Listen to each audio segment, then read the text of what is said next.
This is the anthem. Here's what you came for. Welcome to the Disney Beat, a podcast brought to you by thedisinsider.com. My name is Sean Nyberg, and I will be covering all of the Disney headlines to keep you informed as you start your week. Happening right now. Hello there, this is Sean Nyberg, and this podcast is being recorded on the evening of Sunday, February 21st, 2021. All right, let's dive into the news. We have another huge news week for Disney parks. Disney CEO Bob Chapek announced this week that Disneyland in Anaheim, California will officially open on April 30th. This is incredible news and something Disney park fans have been waiting to hear for over a year. While we already know that there will be mandatory face masks, social distancing, adjustments to indoor dining, and increased sanitation, it is unclear whether the park will be capped at 15% capacity or 25%. Currently, Orange County sits in the red tier, which allows large theme parks to open with 15% capacity. However, by the time April 30th rolls around, the county could be in the less restrictive orange tier, which would allow them to open with 25% capacity. If current COVID-19 trends continue in Southern California, then they should be in the less restrictive orange tier. But if things start to level off due to increased spread of the more contagious variants, then the county will remain in the red tier with 15% limits. I don't even want to talk about what would happen if the downward trend of cases turns the corner and starts increasing again due to people not wearing masks and not getting vaccinated. If that were to happen, these reopening plans will mean nothing, as the county will be required to shut down again. So it is up to us to make smart and healthy decisions, wear masks, keep distance, get vaccinated, and wash hands frequently. We got this, and the magic is just around the corner if we stay vigilant. We have been waiting for this for so long. I want to say like West Coast fans, because I'm on the West Coast, but like there's Disneyland fans everywhere, right? And even if you're not a Disneyland fan, like if you're on the East Coast and you like going to Walt Disney World, you obviously would like all the parks to reopen, just so people you know and your friends can go to whatever park they choose. Also, it's just good for the company, and it's good for all the parks if they're all open. So I really just hope that we do the right thing. Last summer, that they were going to reopen on July, I believe it was July 18th, and those reopening plans, or July 17th, one of those, they got the reopening plans got postponed because the state couldn't sign off on them. But now they are in not cahoots. That sounds like a bad thing. They are in agreement with the state of California, and like I said, the opening should be it's planned to be April 30th. Should be either the red tier or the orange tier, 15% and 25%. And I just hope that we continue that. The reason I just brought that up is because there are some states that were declining quickly in COVID-19 cases that in the last week or so have actually flattened, and some have actually started to increase. Like I know Michigan and some other states. So I just hope we stay vigilant and just don't spike the football on the 5-yard line. So we're almost there. It looks good. I'm sure we're going to get open on April 30th out here on the West Coast. So we're looking forward to that. Assuming everything goes as planned, Disneyland and Disney California Adventure will open on April 30th to California residents only at first. The only Disneyland Resort hotel that has announced reopening plans is the Grand Californian Hotel and Spa, which will open on April 29th, so one day before the parks. We also learned that the newly refurbished Snow White's Enchanted Wish will open with the park on April 30th. The ride was had a complete overhaul over the last year, with brand new scenes added to lighten up the notoriously dark and kind of scary ride. I wrote notoriously dark ride, which does make sense, but it is a dark ride because a dark ride is a type of ride. So not only is it a notorious dark ride as a dark ride, but it's also a dark ride. It's just if you guys never went on it, it used to be just forever. I mean, it was opening day attraction, and it's just always kind of been very foreboding and very dark. And the witch pops up a lot. For decades, there was no Snow White anywhere in the ride. They added her a little bit later. I mean, they had to change the name in the early 80s to Snow White's Scary Adventure, just to kind of let guests know, like, hey, this is going to be scary. So if you have some, sensitive children or guests who are, easily frightened, maybe don't go on it. But they lightened it up. They added a more, I'd say the more complete or happy ending by the end of the ride.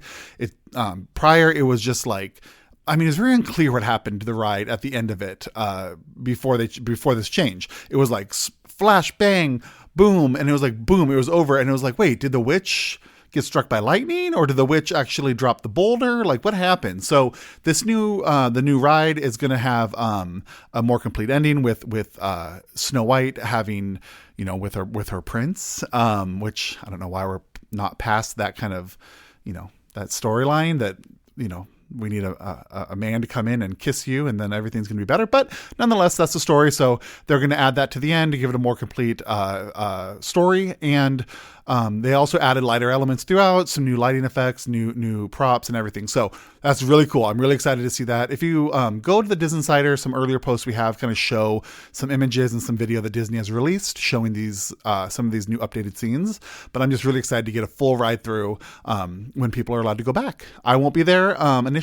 I will be at Walt Disney World in 2 weeks, which I'm really excited for. I'll be there for 9 days, and but I won't be able to be at the grand opening. But I'm sure there'll be a lot of our friends who report in the parks will have some good ride-throughs for us to see. So I'm looking forward to seeing that that overhaul, and I'm really happy that it's going to be available on April 30th.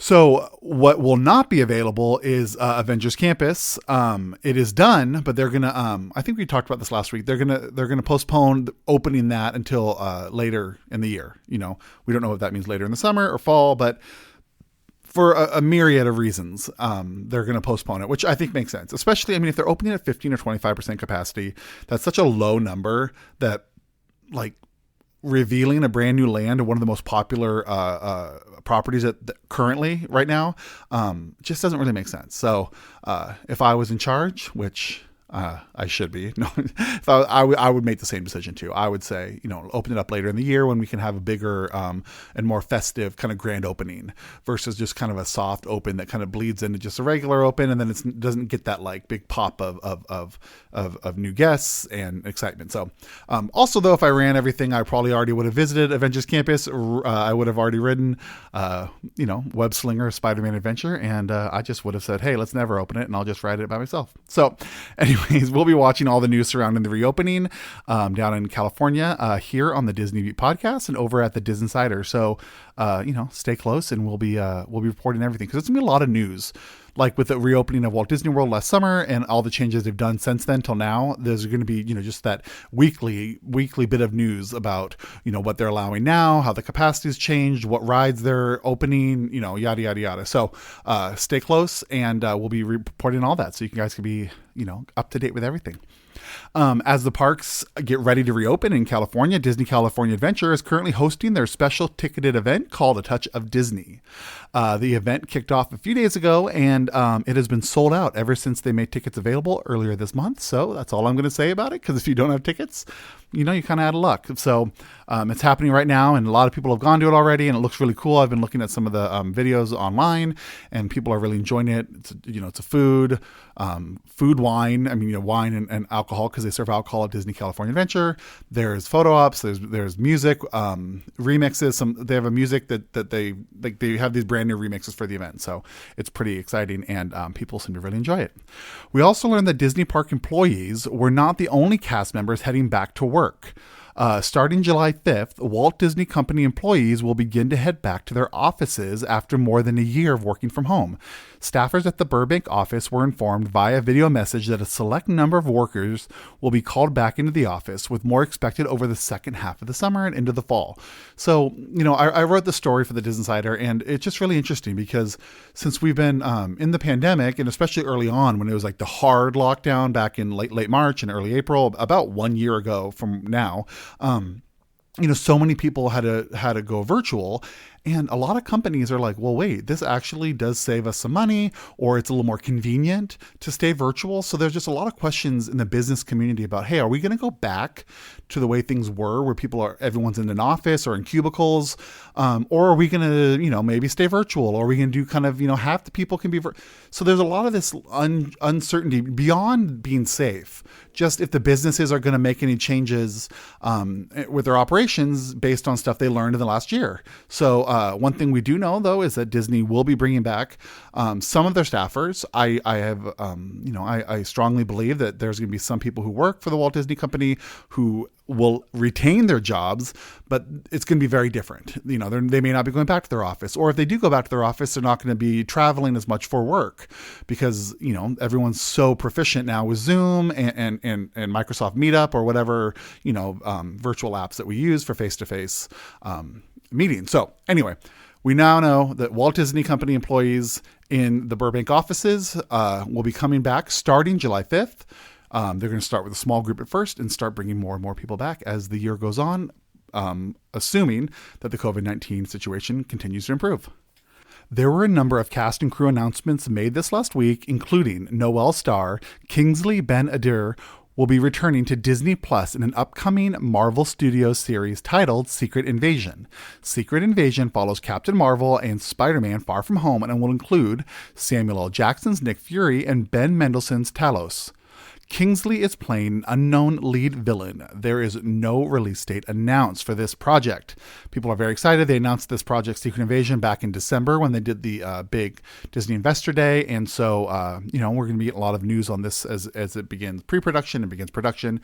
Again, it's going to be a Disney Plus Marvel series, and we can't wait to see it. Secret Invasion coming soon. Actors Alan Tudyk and Molly Parker have joined the upcoming live-action Peter Pan and Wendy. The film also began production this past week in Vancouver. The film was directed by David Lowery and produced by Jim Whittaker. Both worked in their respective roles on Pete's Dragon. Peter Pan and Wendy will premiere on Disney Plus in 2022. Speaking of production beginning, according to Lonely Island's Instagram page, filming for the upcoming Chip and Dale Rescue Rangers for Disney Plus has begun. The film is being directed by Akiva Schaffer of the Lonely Island fame. The project stars John Mulaney and Andy Samberg and will include a cameo by Seth Rogen. The film is slated for a spring 2022 release on Disney Plus. I am very excited for this. Not that I have any real close ties to Chip and Dale Rescue Rangers, but I just love John Mulaney, and I love Andy Samberg too, and the whole Lonely Island group. I just love that kind of comedy. They're about the same age as me, and I just really enjoy them. So whatever they're gonna do, I've already bought into it, and Chip and Dale Rescue Rangers, perfect. So I really can't wait. I just love John Mulaney, and I just can't wait for this one. So like I said, spring 2022 on Disney Plus. We learned this week that George Tillman Jr., best known for his work directing and producing the 2018 smash hit The Hate You Give, will be directing a new series titled The Crossover at 20th Television for Disney Plus. The series will begin filming this June, and there is no release date announced. So that's really exciting if you are a fan of George Tillman Jr.'s work with The Hate You Give, and also a lot of people know the book The Crossover that this is going to be based off of. So a lot of people were actually really excited with this news. I'm one of them, and I just can't wait to see. So we'll be updating here at the Disney Beat podcast about when any kind of things we hear about the production, and also when the release is expected. So that is going to begin filming this June. The Academy Award nominations were announced, and the Walt Disney Company walked away with 15 nominations through their various studios. I love the Academy Awards, just so you know. I love all the award shows. This last year has been kind of weird with the award shows, all of them, from the Grammys to the Emmys to the Golden Globes. And I'm sure the Oscars are going to be a little weird this year too. I mean, the fact that they're in April is very strange. And I know I read that they're not going to do it virtually, so people will have to attend, kind of like they did with the Grammys. It's going to be something really interesting to see how they do it. But I'm really excited. The ratings, the amount of people who've watched the prior award shows, the Grammys, Emmys, and Golden Globes, have been really, really low. And people just expect that just because they are, it's virtual, and it just doesn't have the same kind of excitement and glamour and everything that people want to see in a show when it's virtual. So, we don't expect the Oscars to kind of have that big, huge. Normally the Oscars are the second most watched show in the year, behind the Super Bowl. It's typically always Super Bowl is number one, and the Academy Awards is number two. So, this year is going to be like the other ones. People already know it's going to be, record low viewers, but I'm just still really happy. It's really good for me too, because I love seeing which films, because there's always a couple films in there that I haven't really heard of.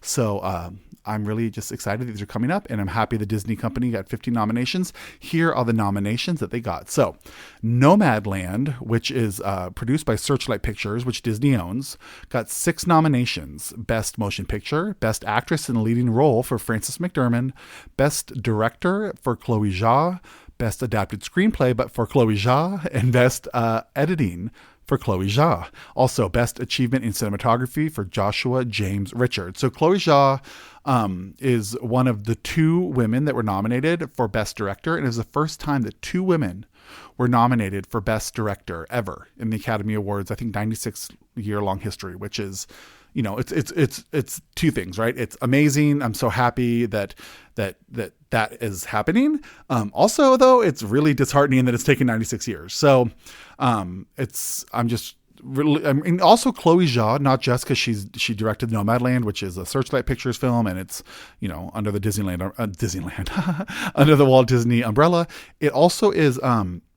She's also signed up, and she is writing and directing the upcoming Marvel Studios film, The Eternals, which is coming out in November. It's going to be a huge movie. It's the big November release for Disney. And so it's just kind of funny, right? This Nomadland film, it's really like indie, really, you know, it won all the awards. It'll be interesting to see if it can maintain the hype. Oftentimes movies that win a lot of awards early in the award season sometimes get upset by the Oscars because it's, you know, people are kind of sick of it kind of. So it's just interesting that Chloe Zhao wrote, edited, and directed this, you know, gritty, independent film with Frances McDormand. And then, you know, in a few months, well, you know, what is it? 9 months, they're going to release, you know, a big Marvel Studios film that she also wrote and directed. So anyway, 6 nominations for Nomadland. The other one was Soul, the Disney Pixar film Soul. It got 3 nominations: Best Animated Feature, Best Original Score for John Batiste, Atticus Ross, and Trent Reznor, and also Best Achievement in Sound. Big fan of Soul, I will say. Happy for those 3 nominations. Really kind of bummed it didn't get a Best Picture nomination, which it could have, because there were only 8 films nominated for Best Picture, and they allow up to 10 films. So that's, you know, kind of was hoping it would get a Best Picture nomination. Also was hoping it would get a Best Original Screenplay nomination, which it did not. So, and also Best Editing, which a lot of times, you know, the animated films get that as well. So it did not, but it got 3: Best Animated Feature, Best Original Score, and Best Achievement in Sound. Mulan released this last, early September, and it was released on Disney Plus Premier Access. It had 2 nominations for Best Costume Design and Best Visual Effects. Onward, another Disney Pixar release that came out in March of last year, so just a little over a year ago, that got 1 nomination for Best Animated Feature. I really was hoping that the Brandi Carlile song that was written for the film was going to be nominated for Best Song, but it did not get nominated. But Onward got 1 nomination for Best Animated Feature, so Disney has 2 in the Animated Feature category, Onward and Soul. Also, the one and only Ivan, which was released on Disney Plus, got a nomination for Best Visual Effects, which is really exciting for that film. It kind of came out as a little bit, you know, people who are really close to Disney and Disney Plus were really excited when it came out and everything. It was supposed to be released in theaters. One of those that got pushed on to Disney Plus. So it was a little quieter of a film, and so it was really cool to see it get some kind of love. In the Best Visual Effects category. Burrow, which is a short that was released on Disney Plus. It's fabulous, by the way. You should go see it. It's just a few minutes long, but it's pretty amazing what they can do in just a short amount of time. That was nominated for Best Animated Short Film. And so it's a Disney Pixar release. So go check that out on Disney Plus, Burrow. And then finally, the actress Andra Day got nominated for Best Actress for her work in the film The United States versus Billie Holiday, which is a film that was released on Hulu. And as you all know, because you're all well informed, that Disney does own 2/3 of Hulu, and eventually is going to own the entire service. So congratulations to the nominees. Congratulations to The United States versus Billie Holiday, Burrow, The One and Only Ivan, Onward, Mulan, Soul, and Nomadland. And I really hope that, that all of them, well, they all can't win because Onward and Soul are in the same category.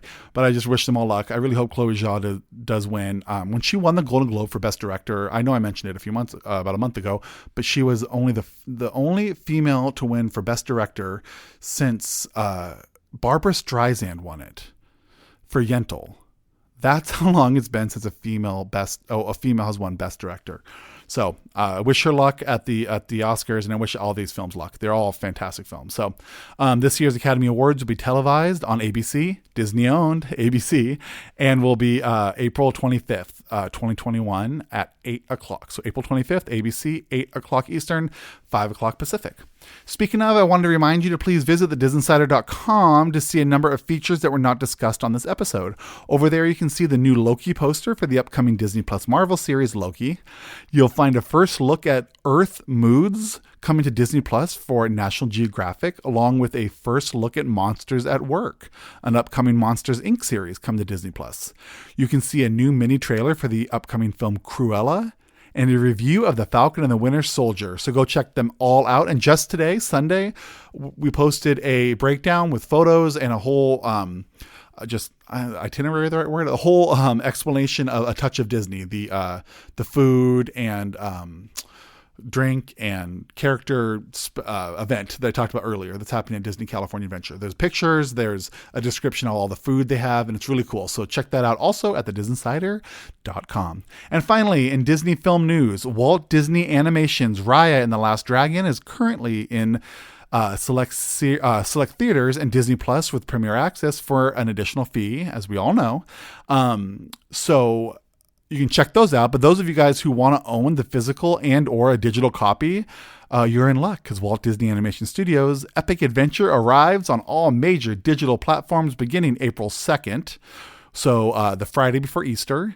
And if you want a physical copy, not just a digital download, it's also available 4K Ultra HD, Blu-ray and DVD beginning May 18th. There's a lot of features that I didn't list in this podcast, but there's a lot of featurettes about the making of it and all the great stuff that you get with those, with the Blu-ray and DVDs. So if you're someone who collects that, or if you're just really interested in that, that's coming out, like I said, digitally on April 2nd and to physically own on Blu-ray and DVD May 18th. I personally loved Raya and the Last Dragon. My fiance, Paul, he loved Raya and the Last Dragon. I recommend it to everyone who hasn't seen it yet. It's based off of, Raya is a Southeast Asian character, and it's right now with everything going on in the world, with a lot of the hate that our Asian friends and family members in the Asian community is dealing with right now. It was just a perfect time for this film, and I just, all of us here at the Disney Beat and all of us at the Disney Insider, we just want to say, every once in a while we'll end one of these podcasts with, something non-Disney related, but I just want to say that, all you in the Asian community, we support you. We need to stop all this hate.